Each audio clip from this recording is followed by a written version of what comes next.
Joe, the last team here is the Ole Miss Rebels. Lane Kiffin has not won back-to-back seasons and had 10 wins until he got to the bowl game, and he did it in back-to-back seasons this past year.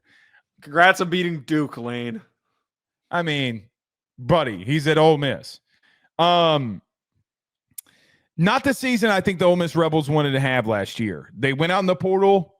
Their money was very well spent. They had one of the top 5 defenses in the country, the number 1 defense in sacks, the number 2, 3, whatever it was, defense and rush defense.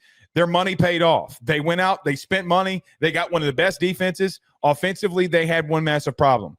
Joe, it's what every SEC team struggled with this year. Do you want to guess what it is? They couldn't run the football. Bingo. So again, we're talking about 3 teams that possibly didn't meet up to expectations. All of them have the number 1 problem. Joe, what you doing at quarterback? Is this waiver going through with Jackson Dart? Or are we sure that this waiver is going through with Jackson Dart? Wait, what? There's always this massive rumor going around with Jackson Dart filing a waiver with the NCAA and Lane playing around with it and all that stuff. I don't know. I'm not putting any stock. Jackson Dart's going to the NFL. I'm not.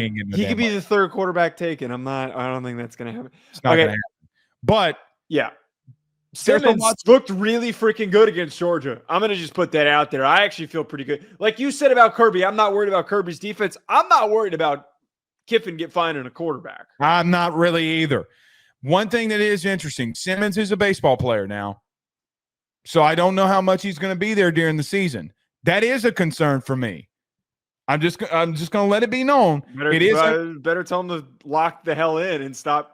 Well, you say that, but Jameis Winston literally played a season of baseball at Florida State and then came back and won the Heisman Trophy and a national title, if I'm not mistaken. It's fair. It's a fair point. So it can't happen. Joe, there's a lot to replace here. Have you replaced what you just had? Yeah, I mean you got a tough schedule going into next season now. To add context to that, Princely Uman-Mielen gone, one of the biggest sack getters this past year in the SEC. Walter Nolan, one of the best interior defensive linemen. You know, there's a lot that can be said about his consistency, but still important player. Trey Harris, top receiver. He was banged up a ton this year, but still a premier guy.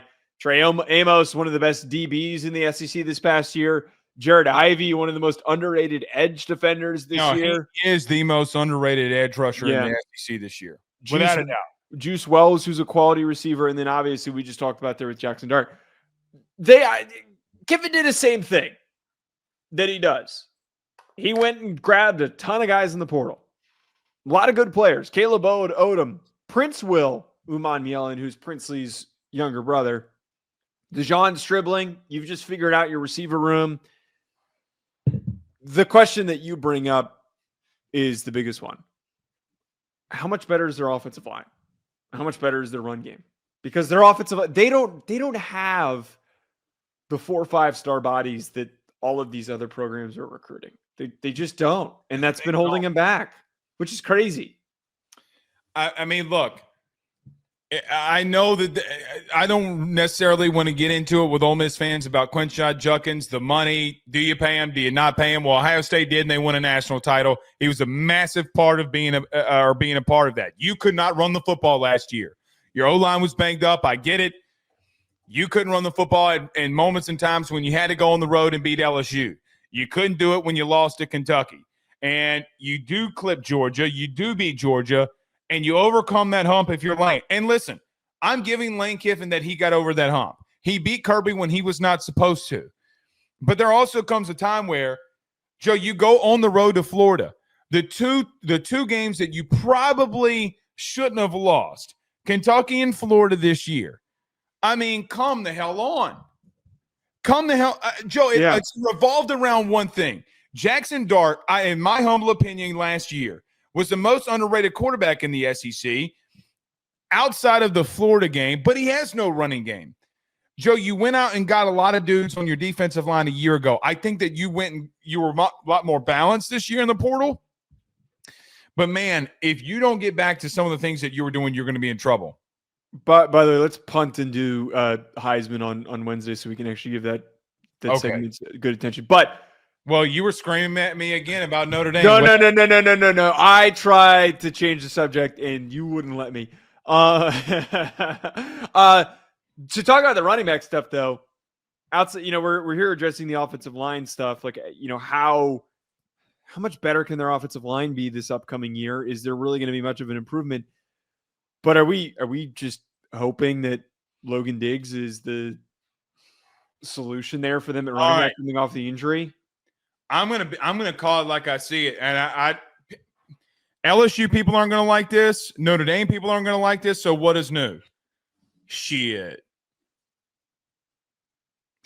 Y'all go right on ahead and think Logan Diggs can't mess you up. Oh, he's a good player. He's just coming off of a serious injury, though. So that's kind of where I didn't see a snap this year. You got 2 years to rehab. I mean, fair. Man, that kid's physical, man. Weird things got weird there at the end, I guess, but at both schools. But man, I'm just telling you, that kid runs hard, brother. You better buckle up your chin strap when Logan Diggs is in the backfield. I don't disagree, man. I think that his impact early at Notre Dame, I was disappointed that ND lost him. If we're being honest, if we're being dead honest, you want to talk about like wild card, random ass breakout players? Shit, if I don't know it. I mean, I wouldn't even consider that a breakout because we know that he's a great player. But for the general public, they're going to be like, "Who's this Logan Diggs he can guy?" run the football. He can run the football. Does he? Is that the solution, though? Do we think him alone revitalizes the running? No, back? I don't, brother. My brother in Christ. I saw one of the worst defensive lines at LSU physically dominate them for 2 quarters in that second half. Yeah. Bullshit. You got one breakout run from Ulysses S. Bennett IV, the law firm of Ulysses S. Bentley IV. Okay, and you didn't even play him. They brought in the only top tackle that they have in, and admittedly don't have enough knowledge on Patrick Kutas from Arkansas. He's listed at 284, though. They went and got some running backs, too. Name them. The running backs that they added, they weren't anybody big name. Kawan Lacey and Jordan Simmons. I need to check this kid's weight, though, if he's actually only 284. No, he's not 284. He won't start the season for Ole Miss at 284, I promise you. Oh, yeah, but I don't know. It's still a little. He was a junior, and he's coming in at 284. I don't know. That's a little. Oh, no, this has him listed at 313. Ignore that. Yeah. That's ESPN. On3 has some fake numbers. I'm not trying to call him out. I'm just trying to say here that, like, who's their best offensive lineman? I don't know. I don't think there's any like premier guy. This has been the biggest thing that the run game stuff's an issue, but to me, the thing that plagues them the most is just not having. Every good team has like one offensive lineman. It's like, oh shit, that guy's going to the NFL. Like that guy is going to be a starter in the NFL. He is going to be really good. That can't be said about Ole Miss. The only way that you get around it, the only way that you can get around that, let's just call it what it is. You have a dude like Quinshon Judkins that can just see a random asshole, jump cut in that hole, and go off. Yeah, but that requires. That's still not even like good running backs need space, man. Like they need space to run. I mean, Saquon Barkley literally, if we're just being honest, I mean, Romo pointed out in the Brady pointed out in the telecast. He's like, just letting y'all know, there are no run lanes. I know as a Giants fan that we weren't doing shit for him. I understand that. I'm perfectly aware.